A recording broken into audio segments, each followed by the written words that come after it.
جامع ترمذی میں ایک روایت آتی ہے کہ 15 شعبان کی جو رات ہے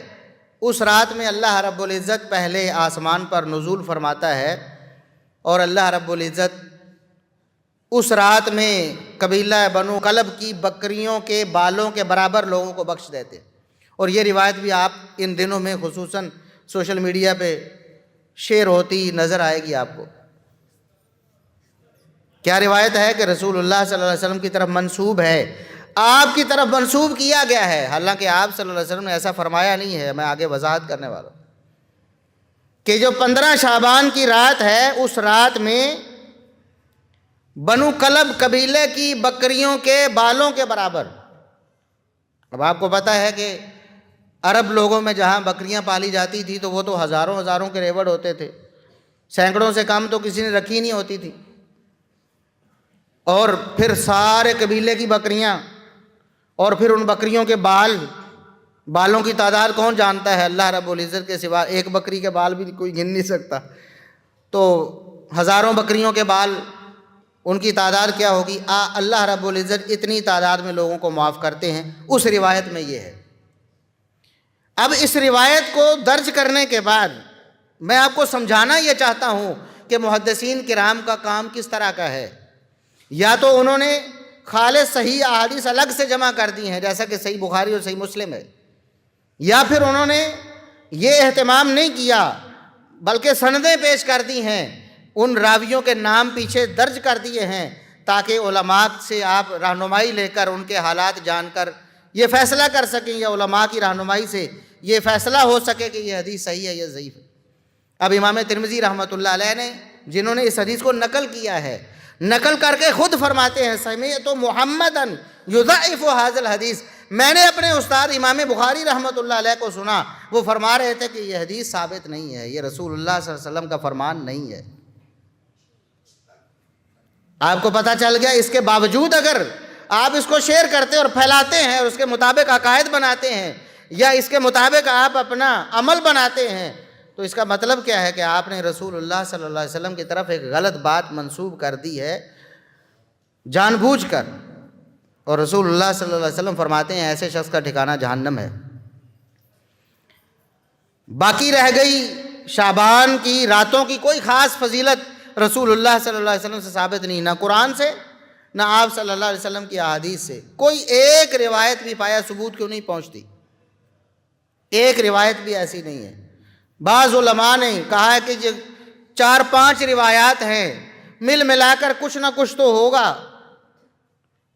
4-5 لوگوں نے یہ روایت بیان کی ہے، ہو سکتا ہے کہ اس کی کوئی اصل ہو۔ تو پہلی بات تو یہ ہے کہ ایسی مشکوک چیزیں دین نہیں بنتی جس میں شک و شبہ آ جائے۔ آپ کو پتہ ہے کہ یہ راوی ضعیف ہے، اس کی باتیں ناپائیدار ہوتی ہیں، محدثین کہتے ہیں کہ یہ مناکیر بیان کرتا ہے، یہ غلط سلط باتیں بیان کرتا ہے، اس کے حافظے میں خرابی آ گئی تھی آخر عمر میں، اس کو اپنے بیان پر اعتماد نہیں رہا۔ خود جو اس نے اپنی کتاب میں لکھا ہے اوائل عمر میں جب اس کا حافظہ درست تھا وہ اور ہے، اور بعد میں بیان اور کر رہا ہے جب حافظے میں خرابی آ گئی۔ بڑھاپے میں عموماً حافظے میں خرابی آ جاتی ہے، اور آج کے دور میں تو چونکہ اوسط عمر ہی کم رہ گئی ہے، اس بڑھاپے کو تو لوگ پہنچ ہی نہیں پاتے۔ پہلے دور میں ایسا ہوتا تھا، لوگوں کی عمریں لمبی ہوتی تھی، اور پھر عمر زیادہ ہونے کی وجہ سے حافظے میں تغیر، یہ ایک فطری بات ہے، تو جس کے حافظے میں تغیر آ جائے اب اس کی بات میں تو اعتماد تو نہیں رہا، شک آ گیا۔ اور پھر محدثین نے بتا بھی دیا کہ اس نے فلاں فلاں فلاں روایت بیان کرنے میں غلطی کر دی ہے، اصل میں بات یوں تھی، اس نے یوں بیان کر دی، اس کا حافظہ قابل اعتماد نہیں ہے۔ اب ایسے لوگوں کی باتیں رسول اللہ صلی اللہ علیہ وسلم کی طرف منسوب کر کے ان کو دین اور شریعت بنا لینا، یہ کیسے گوارا ہو سکتا ہے؟ قرآن نے تو یہاں تک کہا ہے کہ آپ کا کوئی دنیاوی معاملہ ہے تو گواہ بناؤ، 2 گواہ ہونے چاہیے، اور اگر 2 مرد نہیں ہیں، ایک مرد ہے تو ساتھ میں 2 عورتیں ایڈ کریں، ایک مرد کی جگہ 2 عورتیں ایڈ کریں، یعنی ایک مرد اور 2 عورتیں، گویا ٹوٹل 3 ہو جائیں گے۔ کیوں؟ اس لیے کہ عورتوں کو بھول چوک زیادہ ہو جاتی ہے، حالانکہ ہمارے ہاں بڑی ذہین فتین عورتیں بھی ہوتی ہیں، بہت سی باتوں کو بہت دیر پا یاد رکھنے والی بھی ہوتی ہیں، لیکن احتیاط کیا ہے کہ ایک مرد نہیں ہے اگر آپ کے پاس تو 2 عورتوں کو گواہ بنائیں، اگر ایک بھول جائے تو دوسری یاد کروا دے کہ معاملہ یوں ہوا تھا۔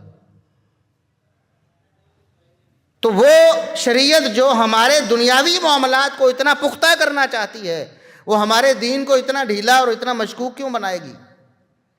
کہ آپ اس طرح کے غیر معتبر راویوں کی روایتوں پر اعتماد کر کے ایک پوری عبادت گھڑ لیں اور ایک رات کے خاص فضائل بنا لیں اور پھر اس کو امت میں پھیلانا شروع کر دیں اور اس کو اتنا بڑھائیں تو لیلۃ القدر کی ٹکر بنا دیں یا اس سے بھی افضل قرار دیں۔ اب اللہ رب العزت نے کیا فرمایا؟ فیہا یفرق کل امر حکیم، اس رات میں